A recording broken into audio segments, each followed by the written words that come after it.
So everyone, today magluluto tayo ng gulay. So gulay is life. So mayroon tayong mung beans or munggo. So gagata natin. So mayroon tayong eggplant,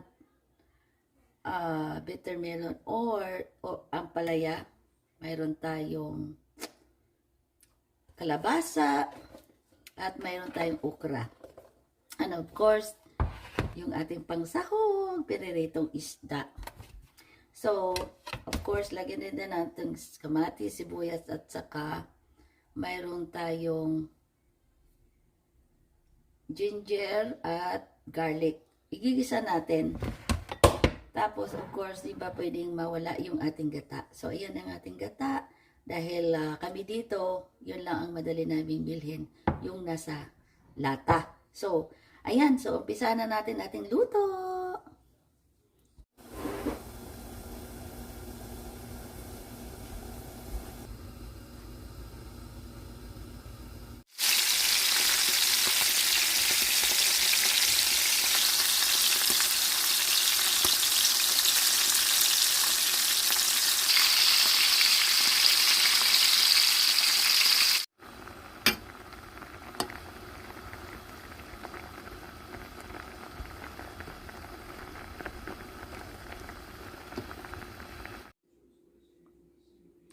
So, ito yung mga kailangan natin sa ating gulay. Ayan. Tsaka yung palaya. At of course, may malunggay tayo. So, gagataan natin yung ating gulay. Tapos, lagyan natin ng munggo or mung beans. At syempre, hindi natin kalimutan yung ating kalabasa.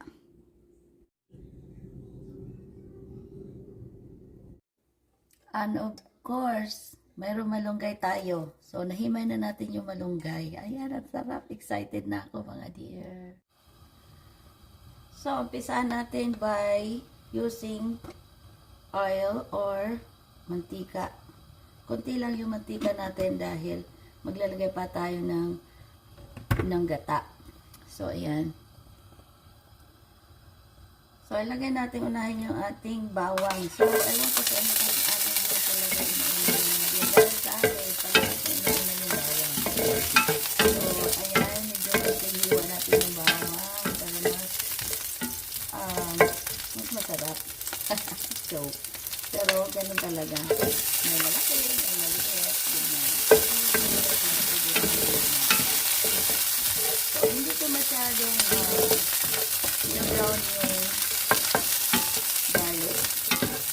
Kasi ilalagay pa natin yung iba natin katulad ng onion, saka yung ating nilating siwang pa natin.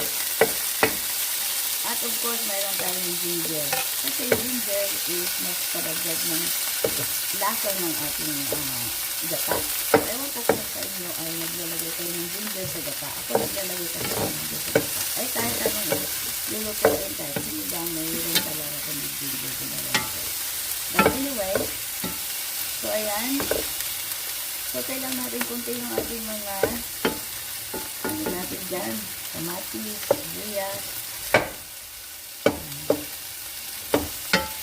So, ganun lang kasimple ang ating luto, no?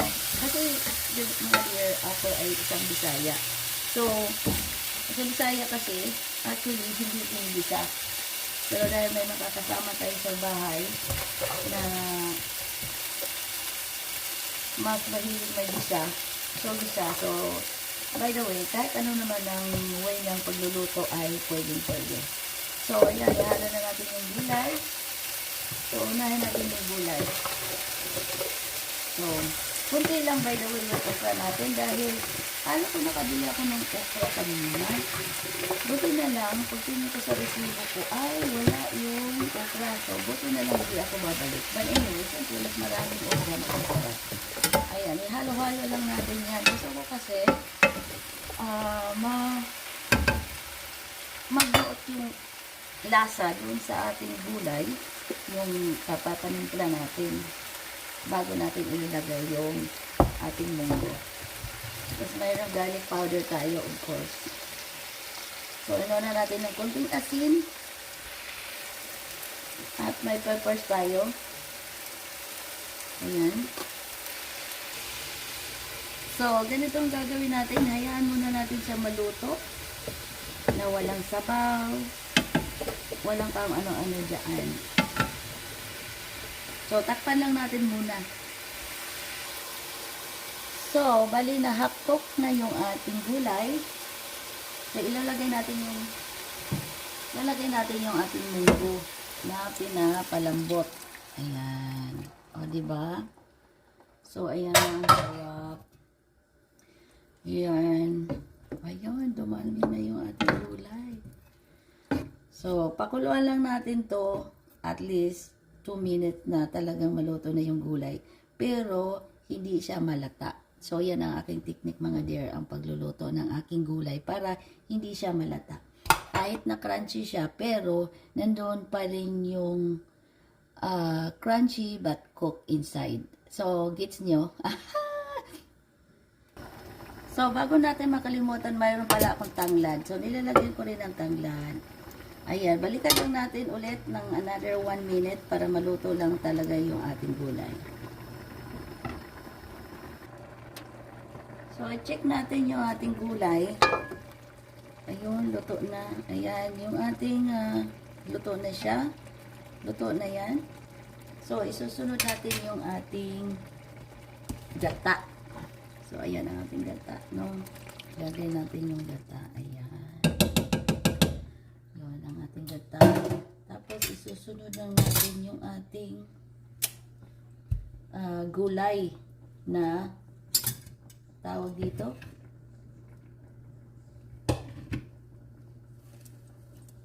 malunggay. So, ilagay lang natin yan.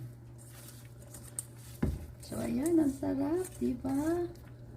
So, sino nakarelate dito? Iba-ibang version. Pareho lang yan, diba? So, ang nakakamiss kasi itong mga dear na pagkain na ulam. Yan, pakuluan lang natin yan siya. Pakuluan lang natin ng 2 seconds. So, kumulo na siya. Talagay na natin yung panghuli, yung isda natin. Oh, wow! Sarap nito. Sino nakarelate dito? Sa ganitong ulam, fiesta na. Diba? So, ilalagay natin lahat ng pinirito natin isda. Ayun. So, ayan na. So, diba, gaano kasarap yan. Ayun. So, ayan na mga dear. Ang sarap. O, diba? Ito ang pagkain na hindi mo ipagpalit. Kahit ipagpalit ka pa ng jowa mo. Joke! Alright?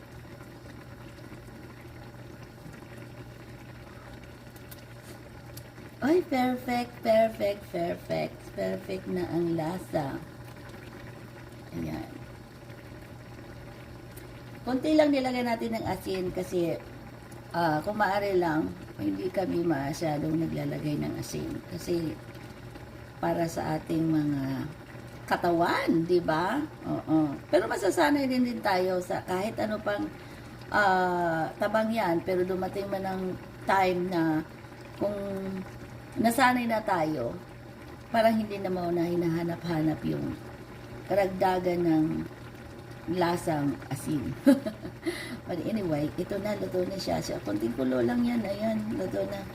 So, i-off na natin yung ating apoy.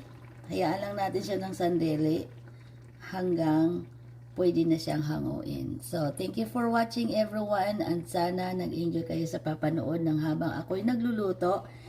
At for very long time, ngayon lang ako nagsasalita tuwing magluluto ako. Kasi nga po,